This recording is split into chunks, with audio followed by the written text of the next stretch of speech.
Hello, in front of me I've got Tecno Pova 5 Pro. In this video I'll show you how to use Google Assistant on lock screen. In the beginning, let's go to Google app and now enter menu. Go to settings,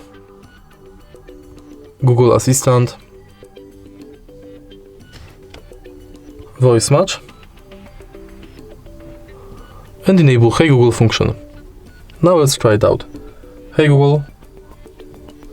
Now we are sure it's working, let's go back and enter lock screen. Also enable assistant responses on lock screen. And now simply lock the screen and say, Hey Google, what's the weather like tomorrow? It'll be sunny, with a high of 13 and a low of -1. And that's basically it. If you find this video helpful, please leave like, comment and subscribe.